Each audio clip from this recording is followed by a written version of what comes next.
Salut tout le monde! Aujourd'hui, on se retrouve pour un tutoriel un peu spécial. Je compte mes échantillons, je les calcule avec ceci. Qu'est-ce que ceci? Un calculateur d'échantillons. Donc, c'est en plastique et ça pivote, c'est retournable, on retourne pour calculer. Ici, à l'intérieur, on a les trous pour mesurer nos aiguilles quand on a un doute. Donc, je vous montre comment ça fonctionne dès maintenant.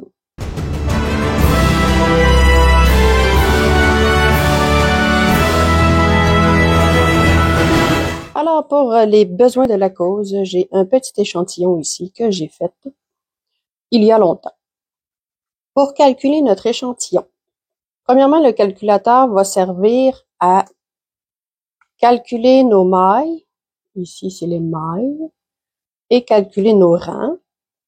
On le dépose bien à plat. Là, mon échantillon a du millage, donc il est un petit peu... il a été bloqué tout. Là. Fait qu'on va y aller avec... J'essaie de me mettre le plus droite possible. Mon téléphone est en angle, là, vous m'excuserez, mais j'ai comme... Faut que je trouve une façon de filmer sans que j'aille trop d'ombrage. Donc, on se positionne comme ceci. Là, je vais me prendre un petit outil. Et voilà. Donc, chacune des mailles est un V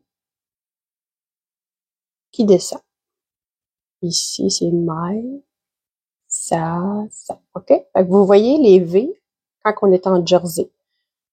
Donc, je vais essayer de me placer, là. Parce que là, il gondole un petit peu. OK, bon. Fait que dans le fond, moi, je veux savoir mon échantillon, il mesure combien. Je calcule, je vais me mettre comme ça. Chacun des V. 1, 2, 3, 4, 5, 6, 7, 8, 9, 10, 11, 12, 13, 14, 15, 16, 17, 18, 19, 20, 21, 22, 23, 24, 25. Donc, moi, j'ai 25 mailles pour ensuite calculer mes rangs. Là, je vais me mettre sur une ligne qui est plus facile à compter. Ouais, étant donné que mon échantillon est pas assez grand pour rentrer dans le 10 cm, je vais le calculer sur 2 cm. Et je vais me placer comme faut. Je vais le calculer sur 2 cm et je vais faire x5. On a 1, 2, 3, 4, 5, 6, 7, 7,5. Donc, j'ai, 37,5 rangs. Ceci étant dit, vous pouvez vous en servir seulement que pour ça. Je vais revenir à la normale. Donc, on peut s'en servir seulement que pour ça, mais je vois pas l'utilité d'acheter ceci si c'est pour juste calculer l'échantillon. Vous pouvez le faire directement avec un galon à mesurer, vous centrez. Il existe d'autres formes de calculateur d'échantillon sans avoir tout ce système-là. Quand on a compris combien notre échantillon mesure, on est en mesure de faire un choix sur notre taille qu'on va utiliser dans le patron selon l'échantillon demandé. Est-ce qu'on est à côté de la traque de l'échantillon que le patron demande ou si on est proche? Est-ce que moi j'aime mon tissu puis est-ce que je veux le garder comme ça? Si oui, je vais aller voir dans le patron si c'est possible de le garder. Puis on va s'aider de notre réglette ici qui se déplace. Pour les besoins de la cause, j'ai fait imprimer des pages du patron Flax de Tinken Knit. Là, vous n'avez pas d'image, mais c'est un patron gratuit, donc je me suis permis de prendre le Flax pour que ça soit plus facile d'explication. Donc, mon échantillon, 25 mailles sur 37,5 rangs. L'échantillon du Flax, à demande, 18 mailles pour 24 rangs. On est en centimètres ici, OK? 18 mailles, 24 rangs. Moi, j'ai pris mon tour de buste, ma circonférence la plus grande qui se trouve être soit le buste, ça peut être le ventre aussi, si vous voulez avoir un ajustement plus adéquat. J'ai pris ma circonférence et moi, je suis plus en mesure de... J'ai 36,5 pouces, c'est-à-dire 92,71 cm. Moi, selon ma circonférence de buste, je dois prendre la small. Si j'ai le bon échantillon, c'est-à-dire 18 mailles sur 24 ans, je suis mes indications pour le patron du small medium. Par contre, moi, mon échantillon ne mesure pas du tout la même chose. Mais je l'aime, mon échantillon. Fait que là, ce que je fais, c'est que je m'en vais voir.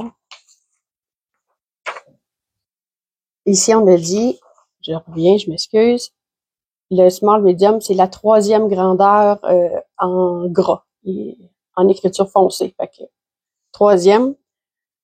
Lorsqu'on va dans le patron et quand on arrive à la partie où on doit séparer le corps et les manches, là où quand on tombe sur la circonférence totale du corps, elle me dit que à ma small medium, je dois avoir 164 mailles pour le corps, pour avoir un 36,5 pouces, ok, un 92,71 cm.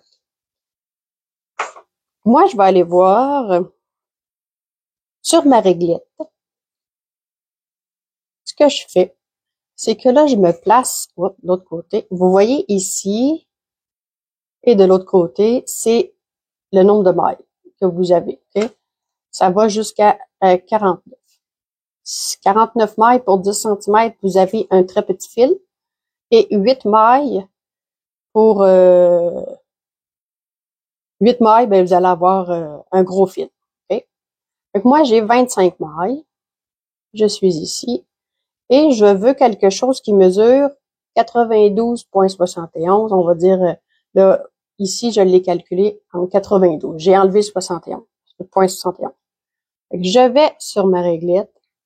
Je calcule, les centimètres sont écrits sur la réglette rouge. 90, 225 mailles. Ici, et 2 centimètres, 5 mailles. Je les additionne, ça fait 230 mailles. Donc, si je respecte mon échantillon à moi,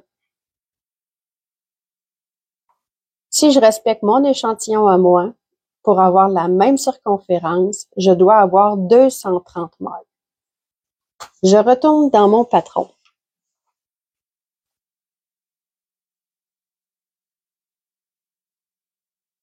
Et je vais voir laquelle des autres mesures est le plus proche du 230 mètres. Donc, j'ai entre 224 et 248. On joue dans ça. 224, on s'entend qu'il va être plus petit que 92 cm, donc ça va être un chandail avec une aisance négative. Il va licher le corps, il va coller à la peau. 248, il va avoir une aisance positive. Il va avoir du lousse. Ouais. Là, c'est à nous de décider si on fait le 224 ou le 248. Est-ce qu'on veut quelque chose de fit ou est-ce qu'on fait quelque chose avec une aisance positive? Donc, moi, je vais choisir la 248 qui se trouve entre la taille 8 et 9. Ici. C'est entre la X large et la 3X large. Donc, moi, en respectant le patron à la lettre avec la grandeur 3X large et mon échantillon, je vais arriver au même résultat en grandeur que le small medium. C'est l'avantage d'avoir un calculateur. On compte nos mailles, on compte nos rangs. Il va falloir faire attention. Ici, la réglette sert seulement pour le nombre de mailles et grandeur au niveau des mailles, pas au niveau des rangs. Okay? Fait que si moi, ça me prend 37,5 mailles pour faire 10 cm en hauteur et que elle, ça lui prend 24, il faut s'assurer que on fasse plus long un petit peu au niveau, mettons, du corps, de descendre plus de rangs parce que nous, nos rangs, ils sont plus petits en hauteur. Donc, il faut en faire un peu plus pour avoir la même longueur. Si elle vous dit tricoter après la séparation des manches, si elle vous dit tricoter pendant... quand c'est écrit en centimètres, on s'en fout. Vous allez tricoter, peu importe le nombre de rangs, les centimètres que vous allez avoir de besoin. Mais si c'est écrit en nombre de rangs, il va falloir faire la règle de 3 pour savoir combien de rangs vous allez faire pour avoir la même mesure. Je vous donne un exemple. OK, si elle vous dit tricoter pendant 23 rangs, elle ne donne pas de centimètres, mais elle dit 23 rangs. Dans son échantillon à elle, du début, elle avait 24 rangs. 24 rangs est supposé donner 10 centimètres. Elle me demande 23 rangs. 23 rangs va donner combien de centimètres? On fait 23 fois 10 divisé par 24, c'est 9,58 centimètres. Pas très loin du 10 centimètres. Mais moi, mon échantillon, il est de 37,5 pour 10 centimètres. Elle me dit 23 rangs. Combien de centimètres ça va me donner pour 23 rangs? J'ai fait 23 fois 10 divisé par 37,5. Ça va me donner 6,13. Donc, il va être plus petit en hauteur.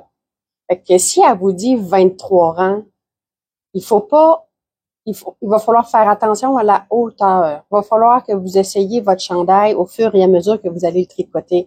Parce que si elle dit que à partir de, je vais faire un petit dessin, pas très bonne en dessin, ça c'est un chandail, et comme ça. À partir de la séparation des manches, vous devez tricoter pendant, c'est rare qu'ils vont vous le dire, ils vont vous dire en centimètres. Dans ce temps-là, on fait des centimètres. Mais s'ils vous disent en nombre de rangs, tricoter, je sais pas moi, on va dire 102 rangs. Ben moi, mon 102 rangs, il sera pas la même longueur que elle. Fait qu'il va falloir faire attention combien de rangs on va faire. Okay?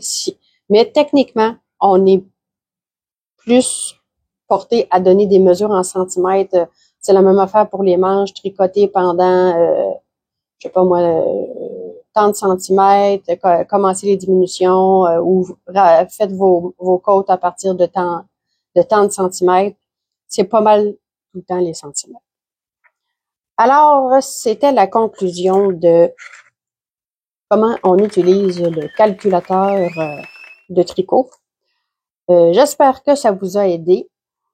Nous allons en avoir en boutique si vous êtes intéressés. À la prochaine!